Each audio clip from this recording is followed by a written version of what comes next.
Some is called Greensburg, but which is more generally and properly known by the name of Tarrytown.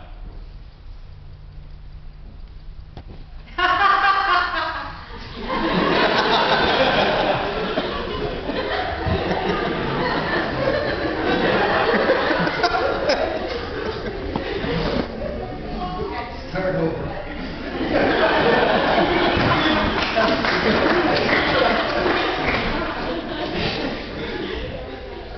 No, this is a serious problem. This name was given, we are told, in former days by the good housewives of the adjacent country, from the inveterate propensity of their husbands to linger about the village tavern on market days.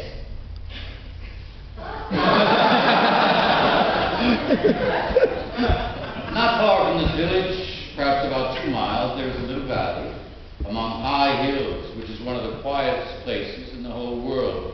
A small brook glides through it with just murmur enough to lull one to repose, and the occasional whistle of a quail or tapping of a woodpecker is almost the only sound that ever breaks upon the uniform tranquility. If ever I should wish for a retreat whither I might steal away from the world and its distractions and dream quietly away the remnants of a troubled life, I know of none more promising than this little valley. From the listless repose of the place and the peculiar character of its inhabitants, who are descendants from the original Dutch settlers, this sequestered glen has long been known by the name of Sleepy Hollow. A drowsy, dreamy influence seems to hang over the land and to pervade the very atmosphere. Certain it is the place continues under the sway of some witching power that holds a spell over the minds of the good people, causing them to walk in a continual reverie, and they are given to all kinds of marvelous beliefs, are subject to trances and visions, and frequently see strange sights and hear music and voices in the air. The whole neighborhood abounds with local tales, haunted spots, and twilight superstitions. The dominant spirit, however, that haunts this enchanted region and seems to be commander-in-chief of all the powers of the air, is the apparition of a figure on horseback without a hat. It is said by some to be the ghost of a Hessian trooper whose head had been carried away by a cannonball in some nameless battle during the Revolutionary War, and it was ever and anon seen by the country folk hurrying along in the gloom of night, as if on the wings of the wind. His haunts are not confined to the valley, but extend at times to the adjacent roads, and especially to the vicinity of a church at no great distance.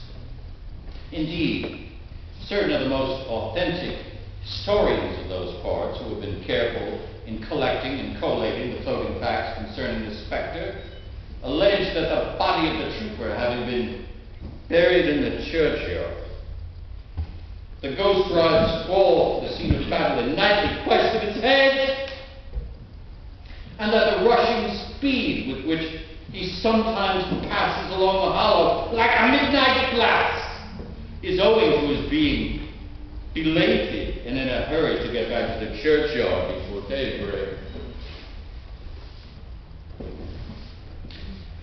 Such is the general purport of this legendary superstition, which has furnished material for many a wild story in that region of shadows. And this spectre is known at all the country firesides by the name of the Headless Horseman of Sleepy Hollow. It is remarkable that the visionary propensity I have mentioned is not confined to the native inhabitants of the valley, but is unconsciously imbibed by everyone who resides there, even for a little time. However wide awake they may have been before they entered that sleepy region, they for sure in a little time begin to inhale the witching influence of the air and begin to grow imaginative and to dream dreams and to see apparitions.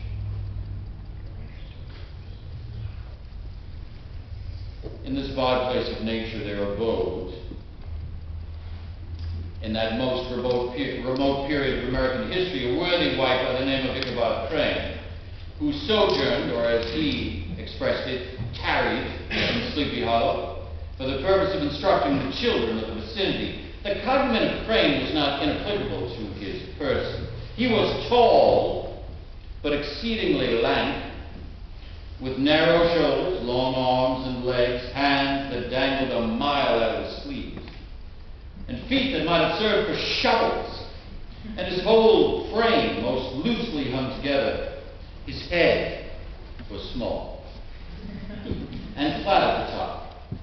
He had huge ears and large green glassy eyes, and he had a long snipe nose, so that it looked like a weathercock perched upon his spindle neck to tell which way the wind blew.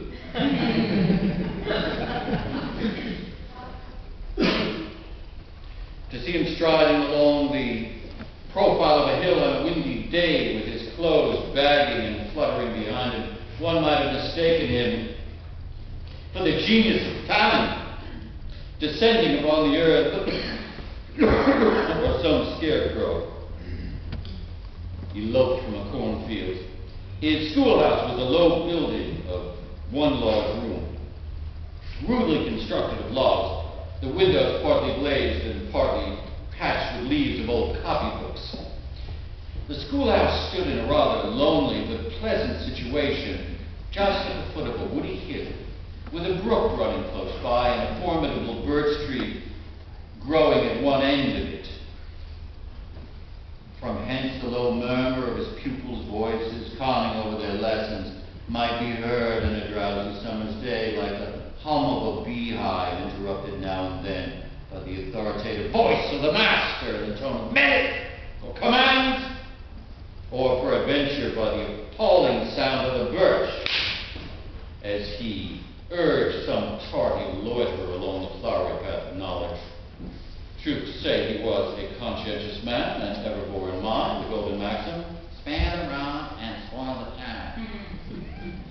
Ichabod Crane's scholars certainly were not spoiled. When school hours were over, he was ever the companion and playmate of the larger boys, and on holiday afternoons he would convoy some of the smaller ones home who happened to have pretty sisters, or good housewives for mothers, noted for the comforts of the cupboard. Indeed, it behooved him to keep on good terms with his pupils. The revenue arising from his school was small and would have been scarcely sufficient to furnish him with daily bread, for he was a huge feeder, and though lank, he had the dilated prowess of an anaconda.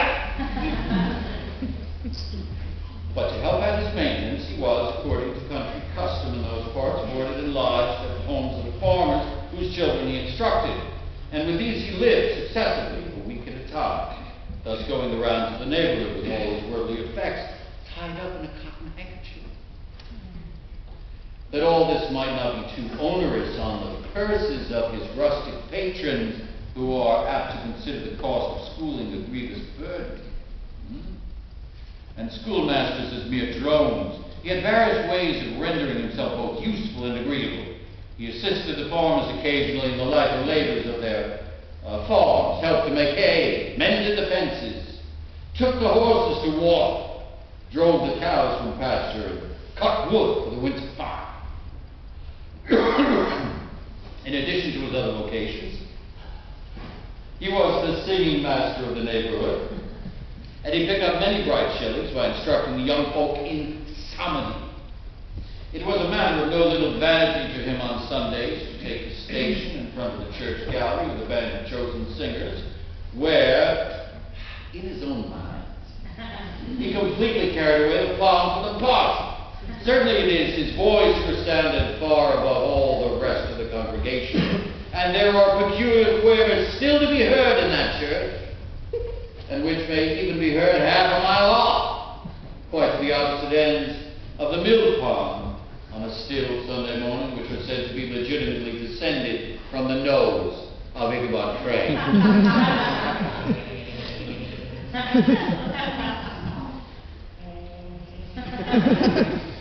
The schoolmaster is generally a man of some importance in the female circle of a rural neighborhood. being considered a kind of an idle, gentlemanly-like personage of vastly superior taste and accomplishments to the rough country swains. His appearance, therefore, is application some little stir at the tea table of a farmhouse, and the addition of a supernumerary dish of cakes or sweetmeats, or peradventure the parade of a silver teapot. Our man of letters, therefore, was particularly happy in the smile of all the country damsels. From his half itinerant life, too, he was a kind of a traveling gazette, carrying the whole budget of local gossip from house to house, so that his appearance was always greeted with satisfaction. And he was, moreover, esteemed by the women to be a man of great erudition, for he had read several books quite through. And he was a perfect master of Cotton Mather's history of New England witchcraft, in which, by the way, he most firmly and profoundly believed. He was, in fact, an odd mixture of small shrewdness and simple credulity.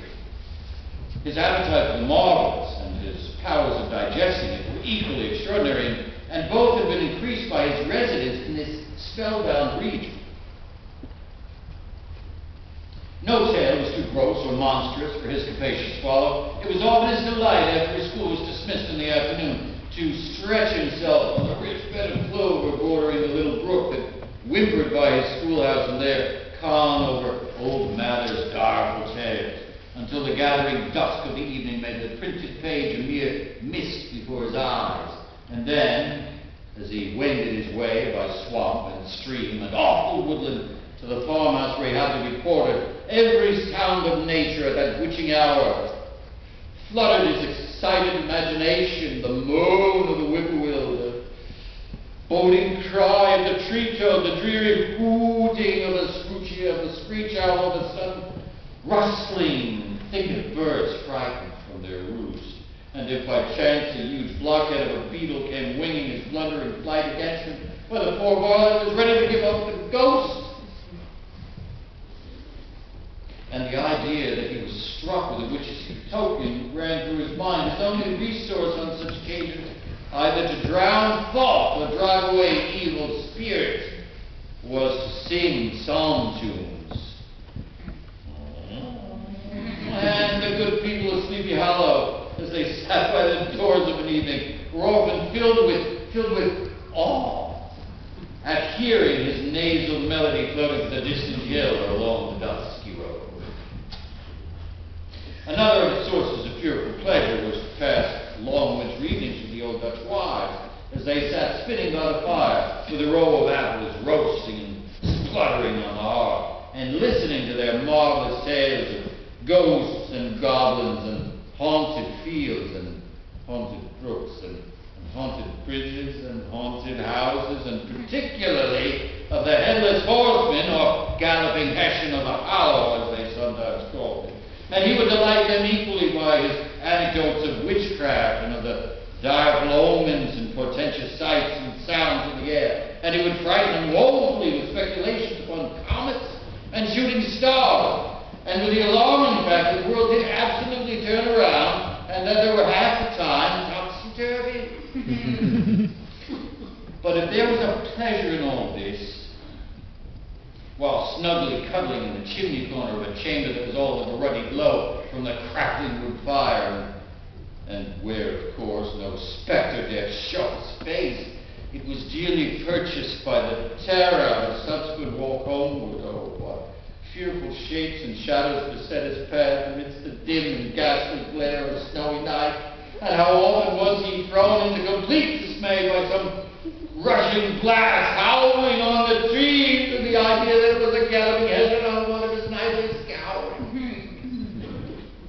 All these, however, were mere terrors of the night, phantoms of the mind that walk in darkness, and though he had seen many spectres in his time, and had been more than once beset by Satan in diverse shapes in his lonely perambulations, yet daylight put an end to all of those evils, and he would have passed a pleasant life of it, despite the devil and all his works, if his path had not been crossed by a being that causes more perplexity to mortal man than ghosts goblins, and the whole race of which is put together, and that is a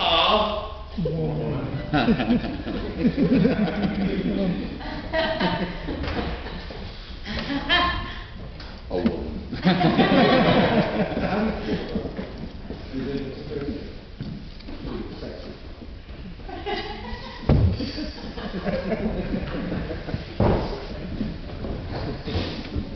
He never married, you know. Never married. The story he told was that he was engaged, but his fiancée died very young. And he never got over the tragedy of her death, and so he was never married. Now, I've heard this story before. Who was it who told the story? Who was it? Liberace.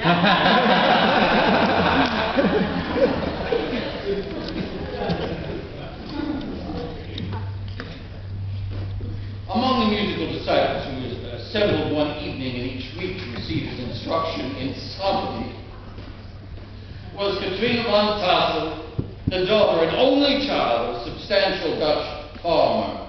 Oh, she was a blooming lass, a fresh 18, plump as a partridge, ripe and melting and rosy cheeked as one of her father's peaches, and universally famed not merely for her beauty, but for her vast expectations.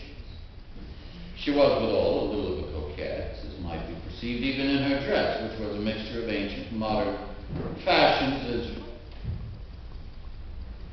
as one suited to set off her charms, and withal a provokingly short petticoats displayed the prettiest foot and ankle in the country round. Ichabod Crane had a soft and foolish heart for the sex, and it's not to be wondered that so tempting a morsel soon found favor in his eyes, more especially after he had visited her in her paternal mansion. Old Balthus Van Tassel was a perfect picture of a thriving, contented, liberal-hearted farmer. He was satisfied with his wealth. He wasn't proud of it. And he piqued himself upon the hearty abundance rather than the style in which he lived. His stronghold was situated on the banks of the Hudson, in one of those green, sheltered, fertile nooks in which the Dutch farmers are so fond of nesting. And hard by the farmhouse was a vast barn, every window and crevice of which seemed to be bursting forth with the treasures of the farm. Sleek, wieldy porkers were grunting in the repose and abundance of their pens. The stately squadron of snowy geese was riding in an adjoining pond, convoying whole fleets of ducks. Regiments of turkeys were gobbling through the farmyard, and guinea fowls spreading about like ill-tempered housewives with their peevish, discontented cry. Oh, the pedagogue's mouth watered as he looked upon this sumptuous promise of luxurious winter fare, and in his devouring mind's eye, he pictured to himself every nestling pig running about with a pudding in his belly and an apple in his mouth. And the pigeons were snugly put to bed in a comfortable pie and tucked in with a coverlet of crust. And the geese were swimming in their own gravy, and the ducks pairing cozily in dishes like snug married couples with a decent competency of onion sauce. As the enraptured Ichabod fancied all this, and as he rolled his great green eyes over the fat meadowland, the rich fields of wheat, of rye, of buckwheat, and Indian corn, and the orchards burdened with ruddy fruit, which surrounded the warm tenement of Van Tassel, his heart yearned after the damsel who was to inherit these domains, and his imagination expanded to the idea how this all might be readily turned into cash, and the money invested in immense tracts of wild land and shingled palaces in the wilderness. But when he entered the house, the conquest of his heart was complete. Oh, it was one of those spacious farmhouses built in the style handed down from the first Dutch settler, the low projecting eaves forming a piazza along the front, capable of being closed up in the winter. From the moment Ichabod laid his eye upon these regions of delight, why the peace of his mind was at an end, and his only study was how to gain the affections of the peerless daughter of Van Tassel. In this enterprise, however, he had more real difficulties than generally felt of the lot of a knight-errant of yore, who seldom had anything but giants and enchanters, fiery dragons, and such like easily conquered adversaries to contend with. But Ichabod, on the other hand, he had to win his way to the heart of the country coquette, beset with a labyrinth of whims and caprices, which were forever presenting new difficulties and new impediments, and he had to encounter a host of fearful adversaries of real flesh and blood. The numerous rustic admirers who beset every portal to her heart, keeping a watchful and angry eye upon each other, but ready to fly out and come cause against any new competitor. Now among these, the most formidable was a burly, roaring, roistering blade of the name of Abraham, or according to the Dutch abbreviation, Bram von Brunt, a hero of the country round, which rang with feats of strength and hardihood. Oh, he was broad-shouldered, double-jointed, with short, curly black hair, and a bluff but not unpleasant countenance, having a mingled air of fun and arrogance.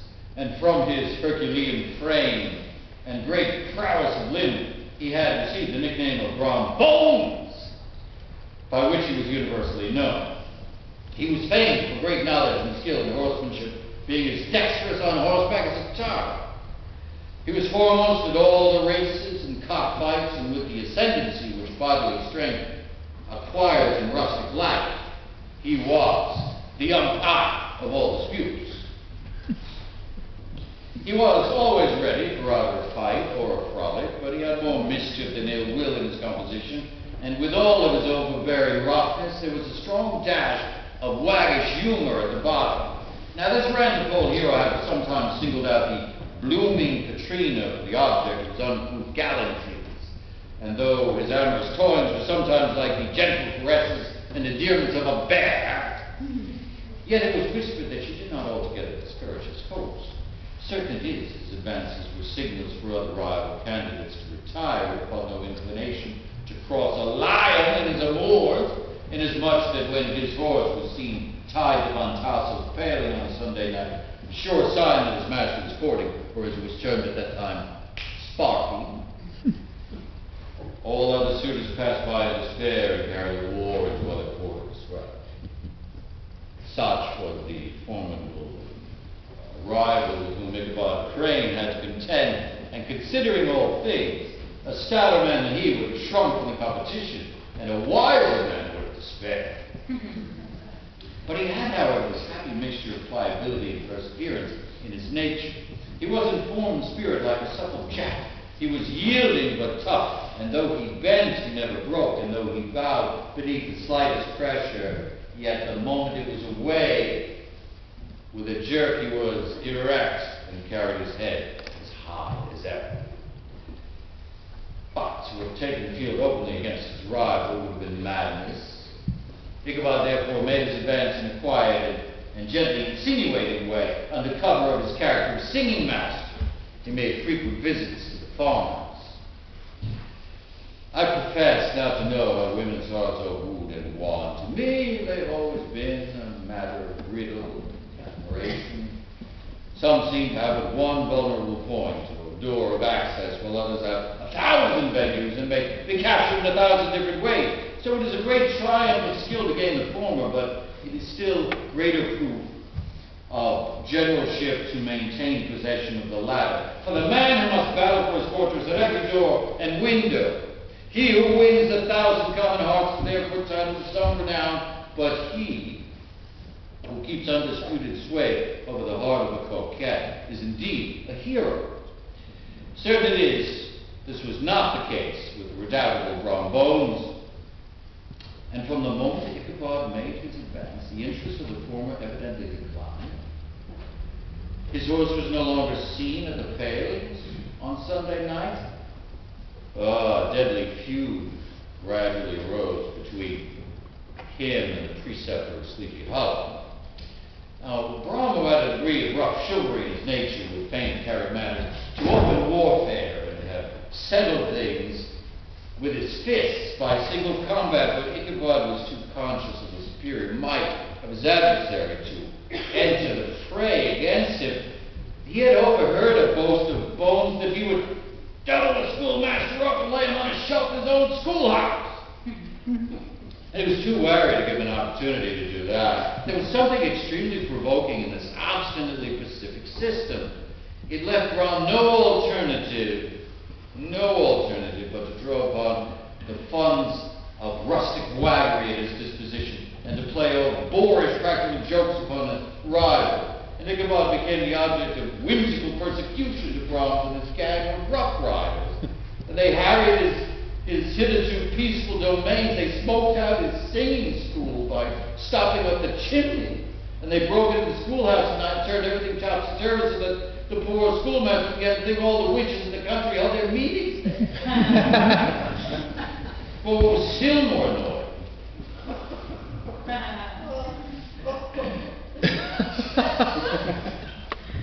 Brom had this rascal dog, whom he taught to whine in the most ludicrous manner, and introduced his arrival of Ichabod's to instruct her in psalmody.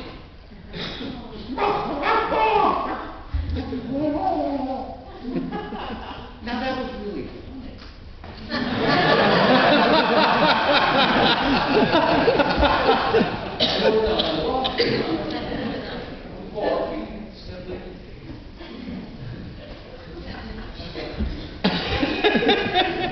In this way, matters went on for some time without producing any material effects on the relative situation of the contending parties. Until, on a fine summer afternoon, Ichabod, in pensive movement, was suddenly interrupted by the appearance of a messenger with an invitation to Ichabod to attend a merrymaking or quilting frolic to be held that evening at Van Tassel's. Now all was bustle and hubbub. The gallant Ichabod spent at least an extra half an hour on his toilet, brushing and furbishing up his best and indeed his only suit of rusty black, and arranging his looks by a small bit of looking glass that hung up in the schoolhouse.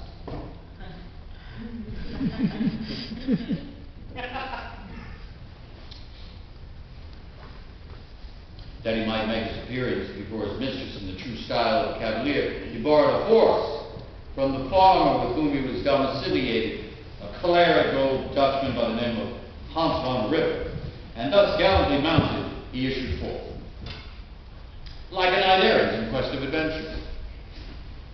But it is meet I should, in the true spirit of a romantic story, give some account of the looks and equipment of my hero and his steed. The animal he bestrode was a broken-down plow horse that had outlived almost everything but his viciousness. He was gaunt, he was shaggy, he had a ewe neck, and a head like a hammer.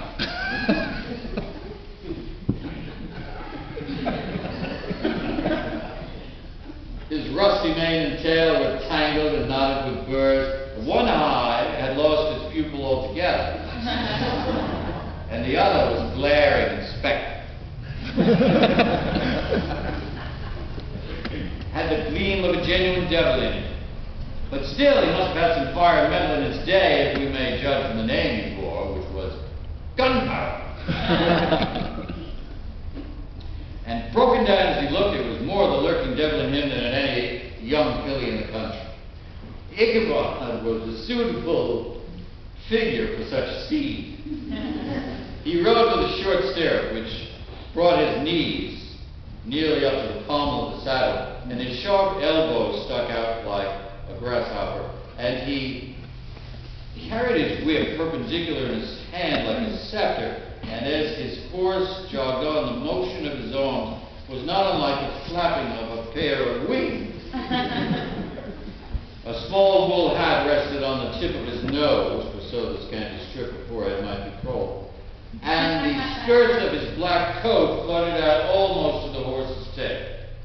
Such was the appearance of Ichabod and his steed as they shambled out of the gates of Hans van Ripper, and it was altogether such an apparition as is seldom to be seen in broad daylight. I